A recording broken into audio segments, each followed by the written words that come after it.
তুমি এই রোদের মতো, আমি তোমায় মাগছি গো। তুমি এই মেঘের মতো, বৃষ্টির আশায় থাকছি গো। ভাবি যেতে যেতে থেমে, সেই দেখা শেষ দেখা না হোক তোমার আমার প্রেমে। আমি কি একাই স্মৃতির বাহক? তুমি এই রোদের মতো, আমি তোমায় মাগছি গো। তুমি এই মেঘের মতো, বৃষ্টির আশায় থাকছি গো। ভাবি যেতে যেতে থেমে, সেই দেখা শেষ দেখা না হোক তোমার আমার প্রেমে। আমি কি একাই স্মৃতির বাহক? তুমি সব ভালো আমার, তুমি সব আলো আমার, অন্ধকার তো না, তবে কি বৃথা যাবে প্রেম প্রার্থনা? ঈশ্বর কি তোমার আমার মিলন লিখতে পারতো না? ঈশ্বর কি তোমার আমার মিলন লিখতে পারতো না? মাঝরাতে ঝড় শুরু হয়, একের পর এক বাজ পড়তে থাকে। ঘুম ভেঙে যায় আয়াতের। ছোটবেলা থেকেই ঝড় অনেক ভয় পায় সে। ভয়ে সিদ্ধাতের পাশে গিয়ে শুয়ে পড়ে, তবুও ভয় কমছে না তার। জানলা খোলা থাকায় পর্দাগুলো বাধাহীনভাবে উঠছে। খুব জোরে বিদ্যুৎ চমকানোর আওয়াজ শোনা যাচ্ছে। আয়াত সিদ্রাতের বাহু খামছে ধরেছে। ঘুম ভেঙে যায় সিদ্রাতের। আয়াতকে তার পাশে দেখে কিছুটা চমকায় সে। তোরে তুই এখানে কেন? ভয়ে কিছু বলতে পারছে না আয়াত, হাত পা কাঁপছে। প্লিজ আমাকে একটু এখানে থাকতে দিন। সিদ্রাত বুঝতে পারে আয়াত ভয় পাচ্ছে, তাই সে কিছু না বলে পুনরায় শুয়ে পড়ে। দূরত্ব রেখে আয়াতও তার পাশে শুয়ে পড়ে। বাজ পড়ার শব্দে আবারও সিদ্রাতের বাহু খামছে ধরে। সিদ্রাত আয়াতের দিকে তাকায়। ভয়ে চোখ খিচে বন্ধ করে আছে আয়াত। তাকে টেনে বুকে নিয়ে আসে সিদ্রাত। সিদ্রাতের এত কাছে এসে শরীরে কাঁপুনি আরো বেড়ে যায় তার। সিদ্রাত তাকে দুহাতে জড়িয়ে নিয়েছে। ঘুমা, কিচ্ছু হবে না। আয়াত মাথা উঁচু করে তার দিকে তাকায়। এইভাবে তাকানোর কিচ্ছু হয়নি। শরীরের কাঁপুনি যদি না থামিয়েছিস, এরপর যা হবে তার জন্য আমাকে দোষ দিতে পারবি না। কেমন অসভ্য মানুষ, দেখছে আমি ভয় পাচ্ছি, কই আমাকে একটু সান্ত্বনা দেবে তা না, কেমন থ্রেট দিচ্ছে দেখো। সিদ্ধাতের বুকে চুপটি মেরে শুয়ে আছে আয়াত। ঘুম নেই দুজনেরই চোখে। নিস্তব্ধতা ভেঙে আয়াত বলে উঠল। বিশ্বাস করুন আমি কিছুই জানতাম না। চুপ করে থাকে সিদ্রাত। আমি চুপ, ঘুমা। আমার কথাটা আপনি শুনুন। ঘুমাতে বলেছি। আপনি আম্মুকে ভালোবাসেন? ভয়ে ভয়ে কথাটা জিজ্ঞেস করে ফেললো আয়াত। রেগে যায় সিদ্রাত। আয়াতকে বুক থেকে তুলে ছুঁড়ে মারে। ওর মতো মেয়ের জন্য আমার মনে কোনো ভালোবাসা নেই। ওকে ঘৃণা করি আমি। ওর নামও শুনতে চাই না। আর ওকে ভালোবাসলে তোকে ছোঁয়া তো দূর, তোর ধারে কাছেও ঘেঁষতাম না। এমন কথা আর একদিন শুনলে থাপড়িয়ে গাল লাল করে দেবো, স্টুপিড। ব্যালকনিতে চলে যায় সিদ্রাত। আয়াত তার যাওয়ার দিকে তাকিয়ে থাকে। সকালবেলায় ঘুম থেকে উঠে সিদ্রাতকে দেখতে পায় না আয়াত। মায়ের থেকে জানতে পারে সে অফিসে চলে গেছে। অকারণেই মনটা খারাপ হয়ে যায় তার। রাতেও দেরি করে বাসায় ফেরে সিদ্রাত। গোসল সেরে বাইরে বের হয়ে দেখে আয়াত তার দিকে তাকিয়ে কান ধরে দাঁড়িয়ে আছে। খাম্বার মতো সামনে দাঁড়িয়ে আছিস কেন? সর। শুনুন আমি কালকের জন্য সরি। কিছু না বলেই সরে যেতে চাইলেই আবারও সামনে এসে দাঁড়ায় আয়াত। আমি সত্যি সরি, এমন আর হবে না। আমি আর কখনো আপুর কথা বলবো না, প্রমিস। দেখুন আপনি আমাকে মাফ করে দেন প্লিজ, না হলে আমি কিছু খেতে পারছি না। আমি কি তোর খাবার ধরে রেখেছি? না, আপনি ধরেননি, ধরেছে আমার বিবেক। সে আমাকে বলছে তুই ওনাকে কষ্ট দিয়ে কিভাবে পেট ভরে খেতে পারিস। তোর জন্য মানুষটা কষ্ট পাচ্ছে, এগুলো ভাবতে গেলেই আমার চিন্তা হচ্ছে, আর চিন্তা করতে করতে আমার বমি হয়ে যাচ্ছে, আর আমি না খেয়ে একদম থাকতে পারি না। কথাটা বলেই গাল ফোলালো আয়াত। আয়াতের বাচ্চামো দেখে হেসে দিল সিদ্রাত। এই প্রথম তাকে হাসতে দেখছে আয়াত। সব সময় গম্ভীর মুখে না থেকে এভাবে হাসতে পারেন না, কত কিউট লাগছে আপনাকে। আনমনেই কথাটা বলে চোখ খিচে বন্ধ করে নেয় আয়াত। নিজেই মনে বিড়বিড় করে। ছি আয়াত, এতটা অসভ্য তুই কবে থেকে হলি? হাসি বন্ধ হয়ে যায় সিদ্রাতের। কিছুক্ষণ চুপ থেকে মুখ খুলে সে। যা খেয়ে নে। আর আমি কষ্ট পাইনি। যে আমার সাথে ছলনা করেছে তার জন্য আমি কখনোই কষ্ট পাবো না। হ্যাঁ, তখন মেনে নিতে পারিনি, তবে এখন আমার সামনে সবটাই ক্লিয়ার। তার জন্য আমার মনে ঘৃণা ছাড়া কিছুই নেই। ধন্যবাদ। পেটে ইঁদুর দৌড়চ্ছে, আমি খেয়ে আসি। দৌড়ে চলে যায় আয়াত। আয়াতের পিছু পিছু সিদ্রাতও নিচে চলে যায় খেতে। খাবার শেষ করে উপরে চলে আসে তারা। সোফায় শুতে গেলে বাধা দেয় সিদ্রাত। বিছানায় ঘুমা। একটু অবাক হয় আয়াত। তাহলে কি আপনি এখন থেকে সোফায় ঘুমাবেন? তোর কি মনে হয় এখানে শুতে পারবো আমি? তাই তো, আপনি যে লম্বা, এখানে তো আপনার জায়গাই হবে না। বলতে বলতে হেসে দেয় আয়াত। এখানে হাসার কি আছে? গম্ভীর কণ্ঠ তার। মুখে হাত চেপে হাসি বন্ধ করে আয়াত। সিদ্রাত বেডে গিয়ে শুয়ে পড়ে। আমি কোথায় ঘুমাবো? চুপচাপ এখানে এসে ঘুমাবি। বেশি কথা বললে বেলকুনিতে রেখে আসবো। আয়াত আর কথা না বাড়িয়ে দূরত্ব বজায় রেখে সিদ্রাতের পাশেই শুয়ে পড়ে। সকালে আয়াতকে নিজের বুকে আবিষ্কার করে সিদ্রাত। আলতো হাতে পাশে শুইয়ে দেয় তাকে। আয়াতের ঘুম ঘুম ফোলা ফোলা চোখ মুখ দেখে নেশায় ডুবে যায় সিদ্রাত। ধীর গতিতে আয়াতের দিকে ঝুঁকে পড়ে, কপালে অধর ছোঁয়ায়। কিছুক্ষণ তাকিয়ে থেকে উঠে চলে যায়। কি করবে বুঝতে পারে না সিদ্রাত। সবকিছু তার কাছে গোলক ধাঁধা মনে হচ্ছে। দেখতে দেখতে পরীক্ষা শুরু হয়ে যায় আয়াতের। রিপা আসে, একসাথেই পরীক্ষা দিচ্ছে, তবে ভিন্ন কেন্দ্রে। রিপাকে কলেজে নিয়ে যায় রায়হান। আয়াত বাড়ির গাড়ি দিয়ে যাওয়া আসা করে। সজীব চৌধুরী সাথে যেতে চায়, তবে আয়াত জানায় সে একাই যেতে পারবে, গাড়িও লাগবে না তার। সজীব চৌধুরী জোর করে গাড়ি পাঠিয়ে দেয়। বাড়ি থেকে তার কলেজ একটা 30 মিনিটের রাস্তা। সকাল সকাল বের হতে হয় তাকে। এ কয়দিনে সিদ্রাতকে নিয়ে তার সকল সংশয় শেষ হয়েছে। মানুষটাকে যতটা খারাপ ভেবেছিল ততটা খারাপ নয় সে। আয়াতের সাথে অনেকটাই মিশে গেছে, তবে বর হিসেবে আয়াতের প্রতি কোনো দায়িত্ব পালন করতে নারাজ সে। সিদ্রাতের এতদিনের আচরণে আয়াত আশা করেছিল সিদ্রাত তাকে সাথে করে নিয়ে যাবে, তবে এমন কিছুই হয়নি। মনে মনে খারাপ লাগলেও প্রকাশ করে না সে। আজ তাদের শেষ পরীক্ষা। সকাল থেকেই আকাশে প্রচুর মেঘ জমেছে। যখন তখন বৃষ্টি হতে পারে। পরীক্ষা শেষ করে গেটের সামনেই দাঁড়িয়ে আছে আয়াত। অনেক সময় অতিবাহিত হওয়ার পরও তাদের গাড়ি না আসায় চিন্তায় পড়ে যায় সে। বৃষ্টির কারণে কোনো গাড়িও পাচ্ছে না, বাড়ি যেতে রাজি হচ্ছে না। হতাশ হয়ে রাস্তার দিকে তাকিয়ে আছে সে। তার কাছে ফোনও নেই যে ফোন করে খবর নেবে। আর খবরই বা কিভাবে নেবে সে? কারো নাম্বারই তো জানা নেই তার। আকাশের অবস্থা ভালো না, বৃষ্টি এলো বলে। আয়াত কোনো কুলকিনারা খুঁজে না পেয়ে হাঁটতে শুরু করে। কিছুক্ষণ পরেই ড্রাইভার এসে আয়াতকে না পেয়ে সিদ্রাতকে ফোন করে। ছোট ভাইজান, ভাইমণি তো এখানে নেই। আমি ভেতরে খোঁজ করেছি, ভেতরেও নেই। নেই মানে? কি বলছো তুমি?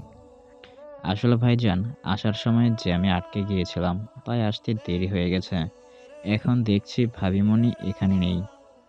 চাচা, পাগল হয়েছেন আপনি? ওর পরীক্ষা শেষ হয় 1টায়, এখন 2:30 বাজে, আর আপনি এখন আমায় বলছেন? আমি বুঝতে পারিনি এতটা দেরি হয়ে যাবে। আপনি রাস্তায় আটকে গেছেন, সেটা একবার আমাকে জানাবেন না? এতটা কেয়ারলেস আপনি কিভাবে হতে পারেন? রাগে ফোন কেটে মায়ের নাম্বারে কল করে সিদ্রাত। আহাত এখনো বাসায় ফেরেনি শুনে বুকটা ধক করে উঠে তার। কোনো কিছু না ভেবে তৎক্ষণাৎ গাড়ি নিয়ে বেরিয়ে যায় সিদ্রাত। অনেকটা হাঁটার পর হঠাৎ বৃষ্টি শুরু হয়ে যায়। বৃষ্টি থেকে বাঁচার উপায় না পেয়ে একটা বটগাছের নিচে আশ্রয় নেয় সে। একটু পরেই বাজ পড়তে শুরু করে।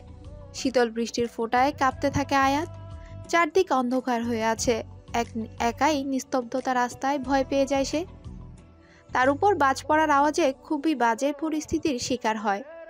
কি করবে বুঝতে না পেরে নিচে বসে পড়ে। হাঁটুতে মুখ গুজে কাঁদতে থাকে আয়াত। নিজেকে দুনিয়ার সবচেয়ে অসহায় মানুষ মনে হচ্ছে তার। এদিকে সিদ্রাত পাগলের মতো খুঁজতে থাকে তাকে।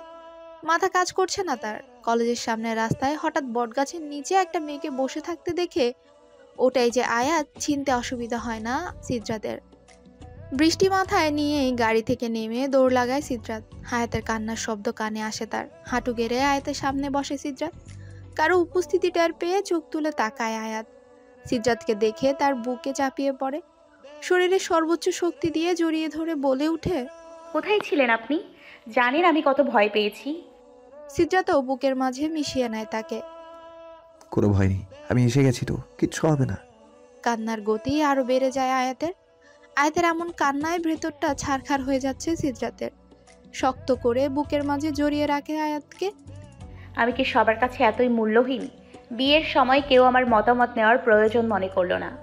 দোষ করলো আপু, শাস্তি আমাকে পেতে হচ্ছে কেন? আছে কারো কাছে জবাব?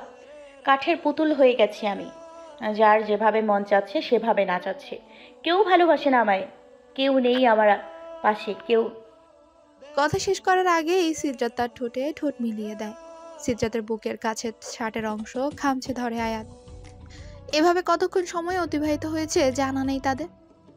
কথা দিচ্ছি ছায়া হয়ে পাশে থাকবো। উত্তরে কিছু বলে না আয়াত, শুধু ফেলফেল চোখে তাকিয়ে থাকে। শান্ত হয়ে গেছে আয়াত, শীতে থরথর করে কাঁপছে সে। আয়াতকে পাজা কোলে তুলে নিয়ে গাড়িতে বসিয়ে দেয় সিদ্ধার্থ। বৃষ্টিতে ভিজে জ্বর বাঁধিয়ে ফেলে আয়াত। টানা 2 দিন সে বিছানা থেকে উঠতে পারেনি। সিদ্ধার্থ সারাক্ষণ তার পাশে ছিল। কেন জানি না মেয়েটার কষ্ট সহ্য হয় না এখন। 2 দিন পর আজ অফিসে যাচ্ছে সিদ্ধার্থ। জরুরি কাজ পড়ে গেছে তার। আয়াতের দিকে একটা ফোন বাড়িয়ে দিয়ে বলে, ধর এটা, নম্বর সেভ করা আছে, কোনো সমস্যা হলে আমাকে কল করবি। কি এটা আমার জন্য এনেছেন? খুশি হয়ে যায় আয়াত। হুম। আর কিছু না বলে আয়াতের কপালে চুমু খেয়ে বেরিয়ে যায় সিদ্ধার্থ। এটা তার এখন নিত্যদিনের অভ্যাস হয়ে দাঁড়িয়েছে। শুনুন ঘুমাতে দে। শুনুন না। চোখ মেলে তাকায় সিদ্ধার্থ। কি হয়েছে? আমতা আমতা করে বলে আয়াত। আমাকে একটু ঘুরতে নিয়ে চলেন না প্লিজ, না করবেন না। আজকে তো আপনার অফিস নেই। আর মোড়া ভেঙে উঠে বসে সিদ্ধার্থ। কোথায় যেতে চাস? আমি তো তেমন কিছু চিনি না, আমাকে শুধু আইসক্রিম, ফুচকা, চকলেট খাওয়ালেই হবে। আয়াতের বাচ্চা বাচ্চা ফেস দেখে হেসে দেয় সিদ্ধার্থ। যা সোহানা রিপাকেও বল রেডি হতে। জেরিন ভাবি বাসায় থাকলে যেতে পারতো, বেচারা ভাবি মজার মজার খাবারগুলো মিস করে গেল। বিড়বিড় করতে করতে চলে যায় আয়াত, আবার ফিরে আসে। শুনুন আর একটা কথা। আবার কি যাই? তেমন কিছু না, বলছিলাম কি কালো পাঞ্জাবি পরলে আপনাকে কিউটের ডিব্বা লাগে না, মানে সোহান বলছিল আর কি। সিদ্ধার্থের চোখের দিকে তাকিয়ে আর কিছু বলার সাহস পায় না সে। দৌড়ে পালিয়ে যায়। উচ্চ শব্দে হাসে সিদ্ধার্থ। তার মতো পরিপাটি মানুষের কপালে এমন অগোছালো মেয়ে কিভাবে জুটে গেল ভেবে পায় না সে। রেস্টুরেন্টে বসে মনের সুখে আইসক্রিম খাচ্ছে আয়াত। সিদ্ধার্থের সাথে ম্যাচিং করে সেও কালো কুর্তি পরেছে। চুলগুলো ছেড়ে দিয়ে চোখে গাঢ় কাজল লেপটেছে। এ অল্প সাজেই বেশ মানিয়েছে তাকে। সিদ্ধার্থের এমন তাকানো দেখে খাওয়া বন্ধ করে দেয় আয়াত। খাবেন? খেতে ইচ্ছে হলে অর্ডার দিন, এভাবে আমার খাবারে নজর দিচ্ছেন কেন? হেসে ওঠে সোহান। খাওয়া শেষ তোদের? হ্যাঁ সূচক মাথা নাড়ায় দুজনেই। না না, আমার এখনো হয়নি। দ্রুত কণ্ঠে বলে আয়াত। তোকে কেউ জিজ্ঞেস করেছে? যা তোরা গাড়িতে গিয়ে বস, আমরা আসছি। রিপা সোহানকে সাথে নিয়ে চলে যায়। সিদ্ধার্থ উঠে এসে আয়াতের পাশে বসে। আচমকা সিদ্ধার্থের এখন কাণ্ডে চমকে কিছুটা দূরে সরে যায় আয়াত। সিদ্ধার্থ কোমর চেপে তাকে নিজের সাথে মিশিয়ে নেয়। কি বলছিলি এতক্ষণ? কই, আমি তো কিছু বলিনি। সিদ্ধার্থের এত কাছে আসায় মুখ দিয়ে কথা বের হতে চায় না আয়াতের। কিছুটা আইসক্রিম আয়াতের মুখে লেগে আছে। সিদ্ধার্থ টিস্যু দিয়ে সযত্নে তা মুছে দেয়। কিছুটা দূরে সরে আসে। ওভাবে স্তব্ধ হয়ে বসে না থেকে খাবার শেষ করো। এতক্ষণেই শ্বাস ছাড়ে আয়াত। রেস্টুরেন্ট থেকে বের হয়ে আরো কিছু জায়গা ঘুরে বাড়ি ফিরে আসে তারা। আয়াত আজ অনেক খুশি। এই প্রথম সিদ্ধার্থের সাথে ঘুরতে বের হয়েছিল সে। ধীরে ধীরে আয়াতের সাথে সিদ্ধার্থ স্বাভাবিক আচরণ করায়। এখন তাকে আগের মতো ভয় পায় না আয়াত। ফোন পাওয়ার পর থেকেই দিনে 1000 বার ফোন করে সিদ্ধার্থকে। কেন জানি এখন সিদ্ধার্থকে ছাড়া একা একা তার ভালো লাগে না। সিদ্ধার্থও যতই ব্যস্ত থাকুক ফোন সে রিসিভ করবেই। সেও যেন ফোনের অপেক্ষায় বসে থাকে। আজ কাজে মন বসছে না সিদ্ধার্থের, তাই তাড়াতাড়ি কাজ শেষ করে সন্ধ্যায় বাড়ি ফিরে আসে। আকাশ কালো মেঘে আচ্ছন্ন। হঠাৎ মুষলধারে বৃষ্টি শুরু হয়ে যায়। সিদ্ধার্থ বাড়ির মেন গেট দিয়ে গাড়ি দিয়ে ঢোকার সময় ছাদে কাউকে ভিজতে দেখতে পায়। যদিও অন্ধকার থাকায় বোঝার উপায় নেই কে সে, তবে সিদ্ধাত শিওর ওটা আয়াতই হবে, কারণ তাদের বাসায় আয়াত ছাড়া এমন স্টুপিড কাজ আর কেউ করবে না। এই সন্ধেবেলায় বৃষ্টিতে কে ভেজে? মা, আয়াত এই অসময়ে বৃষ্টিতে ভিজেছে আর তুমি কিচ্ছু বলছো না? আমি তো কত মানা করলাম, ও তো শুনলই না, দৌড়ে চলে গেল। ওর নাকি ভিজতে ইচ্ছা করছে। রেগে যায় সিদ্ধাত। আগের বার বৃষ্টিতে ভিজে কি অবস্থা হয়েছিল সেটা কি ভুলে গেছে? বৃষ্টিতে ভেজাচ্ছে আমি ওকে। বড় বড় পা ফেলে ছাদের দিকে অগ্রসর হয়। দেখেছো তোমার ছেলের কত কেয়ার, শুধু মুখে মুখেই এত ধমক, তল দিয়ে তো অন্য কিছুই চলছে। জেরিনের কথা শুনে হেসে ওখান থেকে চলে যায় রুবিনা বেগম। ছাদে গিয়ে সিদ্ধাত দেখতে পায় হায়াত পানিতে পা দিয়ে লাফাচ্ছে আর গোল গোল ঘুরছে। সারা শরীর ভিজে গিয়ে শরীরের ভাঁজে স্পষ্ট। সিদ্ধাত কিছু না বলে ধীর পায়ে এগিয়ে যায়। সিদ্ধাতের উপস্থিতি টের পেয়ে ভয় পেয়ে যায় আয়াত। সিদ্ধাতের গম্ভীর মুখের দিকে তাকিয়ে শুকনো ঢোক গিলে। আয়াত কোনো কিছু চিন্তা না করে তৎক্ষণাৎ সিদ্ধাতকে জড়িয়ে ধরে। আয়াতের এহেন কাণ্ডে ভেবাচাকা খেয়ে যায় সে।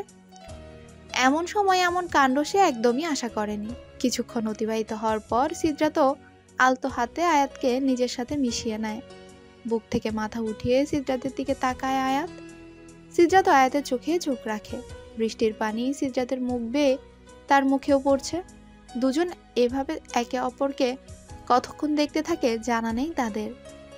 নীরবতা ভেঙে আয়াতি বলে উঠে, আমাকে সারা জীবন এভাবে আগলে রাখবেন তো? আমি আপনাকে ছেড়ে থাকতে পারবো না। পুনরায় জড়িয়ে ধরে।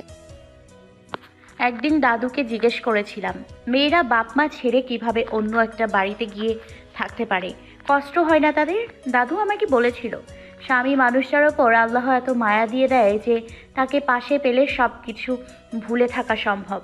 সেদিন কথাটার মানে না বুঝলেও আজ বুঝতে পারি আমিও মায়ায় পড়ে গেছি আপনার। আর একটু শক্ত করে চোখ বন্ধ করে বলে উঠে, ভালোবেসে ফেলেছি আপনাকে, অনেক বেশি ভালোবাসি। আয়াতকে ধাক্কা দিয়ে দূরে সরিয়ে দেয় সিদ্ধাত। সিদ্ধাতের এহেন কাণ্ডে চমকে ওঠে আয়াত। আমি ভালোবাসি না, বাসি না ভালো আমি। চিৎকার করে বলে উঠে সিদ্ধাত, ভালোবাসি না আমি তোমাকে। ভালোবাসা নামক শব্দটা প্রচুর ঘৃণা করি আমি। ঘৃণা করি আমি ভালোবাসাকে। কথা শেষ করে বড় বড় পা ফেলে চলে গেল সে। আয়াত স্তব্ধ হয়ে সেখানেই দাঁড়িয়ে রইল। জেরিনের ঘর থেকে বের হয়ে নিজের রুমে আসা আয়াত সিদ্ধাতকে ঘরে না দেখে কিছুটা অবাক হয় সে। এত রাত হয়ে গেল, মানুষটা এখনো বাড়ি আসেনি। আয়াতের কষ্ট আরো বাড়তে থাকে। সে রেগে যাবে জানলে আয়াত কখনো ভালোবাসার কথা বলতো না। সোফায় গিয়ে শুয়ে পড়ে আয়াত। এতক্ষণ কান্না করার ফলে ঘুম এসে হানা দেয় চোখে। মাঝরাতে বাড়ি ফিরে সিদ্ধাত আয়াতকে সোফায় শুয়ে থাকতে দেখে এগিয়ে যায়, হাঁটু গেড়ে বসে তার সামনে। কেন আমায় ভালোবাসলি আয়াত? আমার মনে কোনো ভালোবাসা নেই। আমি পারবো না তোকে ভালোবাসতে। তবে হ্যাঁ, কথা দিয়েছিলাম ছায়া হয়ে পাশে থাকবো। আমার কথা আমি রাখবো। আয়াতকে কোলে তুলে বিছানায় শুয়ে কম্বল মেলে দেয়। কান্নার ফলে চোখগুলো ফুলে আছে। চোখে বন্ধ চোখে আলতো হাত বুলায় সিদ্ধাত। এই চোখ দুটোতে সে নিজের জন্য ভালোবাসা দেখতে পায়। ঘুম থেকে উঠেই নিচে নেমে এসেছে আয়াত। সিদ্ধাতের সামনে যেতে রাজি নয় সে। বাড়ির কথা খুব মনে পড়ছে তার। মায়ের সাথে তার কথা হলেও দেখা হয় না অনেক দিন। ছোট বোনকেও আদর করতে ইচ্ছে করছে। লিভিং রুমে চুপচাপ বসে আছে আয়াত। কি রে মা, এভাবে বসে আছিস কেন? কিছু কি হয়েছে? সিদ কি তোকে আবারও বকেছে? না মা। তাহলে আমার আম্মাটা ভেবে বসে আছে কেন? বাড়ির কথা খুব মনে পড়ছে। বলতে বলতে চোখে পানি এসে যায় তার। রুবিনা চৌধুরী বুকে জড়িয়ে নেয় তাকে। কাঁদিস না মা, আমি সিদের সাথে কথা বলে তোকে বাড়ি যাবার ব্যবস্থা করে দিব, কেমন? খুশিতে চোখ চিকচিক করছে আয়াতের। সেও চায় সিদ্ধাতের থেকে দূরে থাকতে। সে শুধু ওই মানুষটার প্রয়োজন ছাড়া আর কিছুই না। এ বাড়িতে থাকলে তার থেকে দূরে থাকা অসম্ভব। সত্যি বলছো মা, আমি বাড়ি যেতে পারবো? অবশ্যই পারবি। আমি আজই কথা বলবো ওর সাথে। খাবার টেবিলে উপস্থিত হয় সকলেই। খাবার টেবিল ছাড়া সবাইকে সচরাচর একসাথে পাওয়া যায় না। সিদ্ধাত খাওয়ার ফাঁকে আর চোখে আয়াতকেও দেখছে। মাথা নিচু করে খাবার নিয়ে নাড়াচাড়া করছে সে। রুবিনা চৌধুরী মুখ খুললেন এতক্ষণে। সিড, বলছিলাম কি, অনেক দিন হয় আয়াত এ বাড়িতে এসেছে।